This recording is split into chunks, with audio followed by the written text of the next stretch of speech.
our final topic and talk about Marlon Wayans, who's open about his trans son, Kai, and also dragged Elon Musk in the process. So Marlon Wayans opened up about his fatherhood to his trans child, Kai, in a candid interview on the Screamer for Hudson show. Yeah, I don't call her Jennifer Hudson. She's Screamer for her because she's always screaming.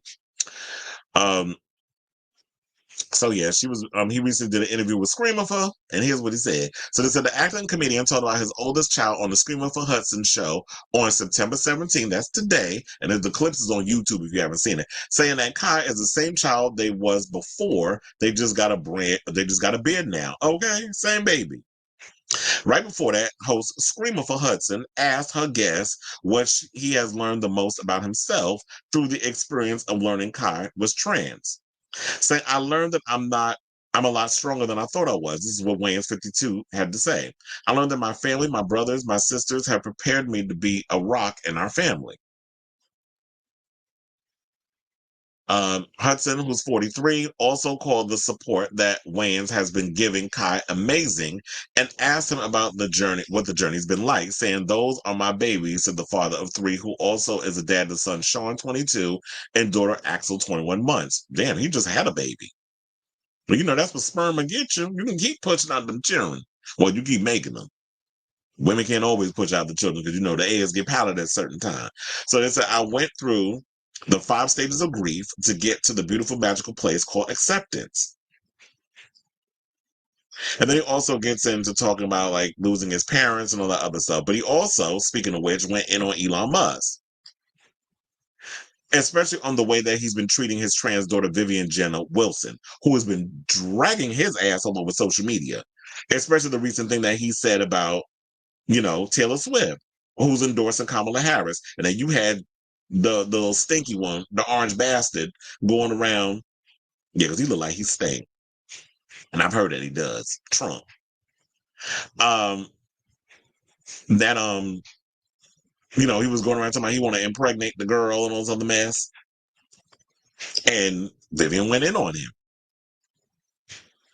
So, but this is what he said on the Club Shay Shay podcast. He said, I don't like what he be saying about his trans child. You don't treat them babies like that. You don't just own your baby. Love your child. Why when I read that, I feel like I'm channeling Monique. My sweet babies. That's what I be feeling like. Yeah, so this was the picture that he was getting clowned on by that heifer over there. What's his name? Vlad, who I just saw recently interview Spice over from Love and Hip Hop and was talking to her. That would have been a good topic that I think I could have brought up in regards. I'll probably do that next time. When he talked to her about Jamaican, gay reggae artists and what her thoughts was on that. It wasn't nothing bad, just to let y'all know.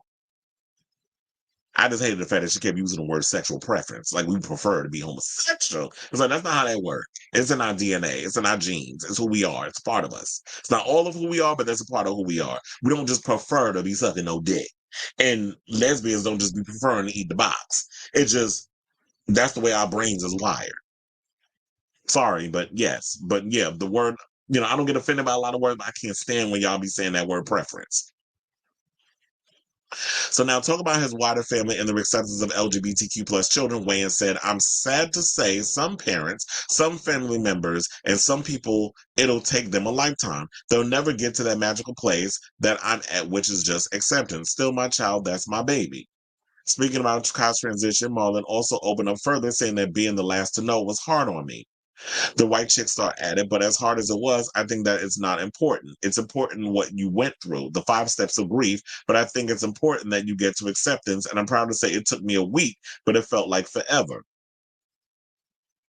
And we need to, let's talk about that, because when you have to realize the 5 stages of grief, I think a lot of times when you come out as either a homosexual or you come out as trans, especially if you're a Black child, I would say person of color, but let's focus on being Black.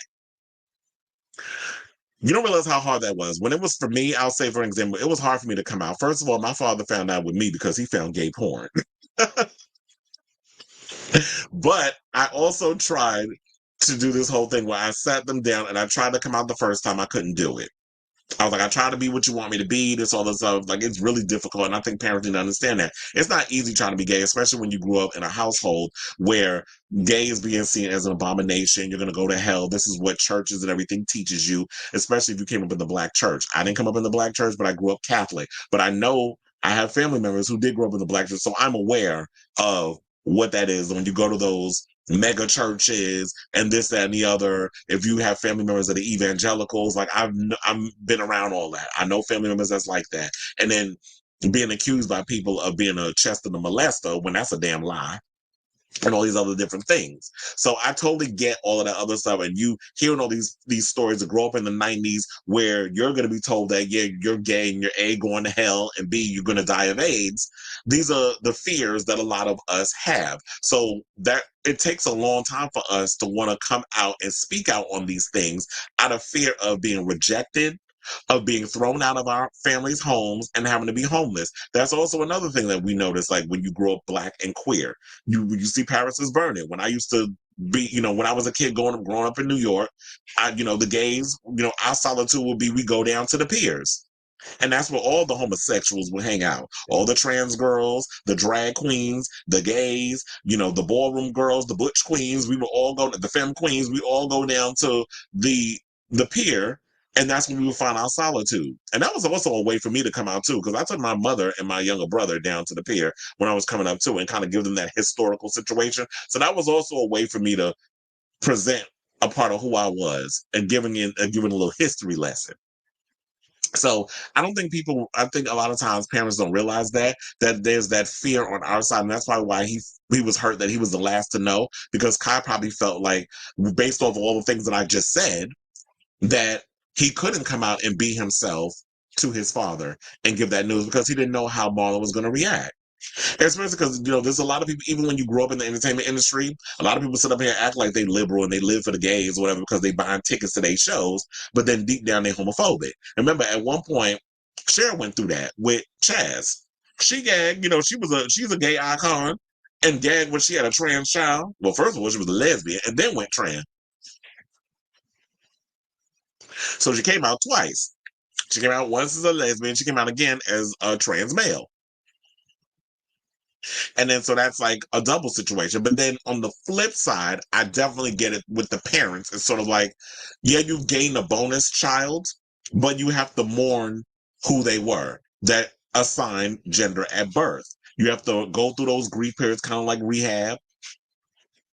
And you got to go through that situation. You got to go through those motions to come out the other side. And it's like, you know what? At the end of the day, I love my child. And I implore a lot of the parents, love on your children. Please don't reject them, because the worst thing you could do is you could miss out on so much. Worrying so much about what your friends think, homophobic family members, your church, all that other stuff. Put all that to the side. Put that to bed. Them people ain't feeding you, they ain't fucking you, and they damn sure ain't paying your damn bills or putting clothes on your back and a roof over your head. So that's them over there shouldn't matter. Love on your children unconditionally. I know it's like hard because people go back and forth with the way that they were raised and the teachings and church and all the other stuff. Let me get me started on organized religion. But at the end of the day, these kids, us homosexuals and trans people and lesbians and the bis, we didn't ask to be born. We didn't ask, like, nobody wants to wake up and just be like dealing with assault, abuse, ridicule, being bullied, or take our lives taken, which is what happened with a lot of trans people, especially trans women that are being unalived in this country on a daily situation, and it's not being talked about enough in the media. That's why I love, like, there's people on social media that do bring these stories up.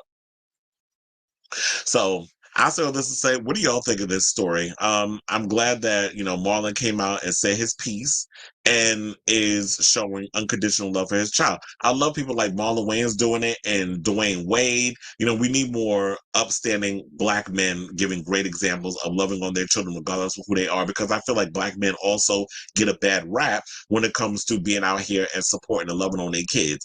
Like my father is a perfect example of being like an upstanding black man. So when the people going out here saying all this other stuff, there are some good men, Savannah, out here in this world. Good black men, Savannah, out here in this world. So let me know what y'all think of this story in the comments down below.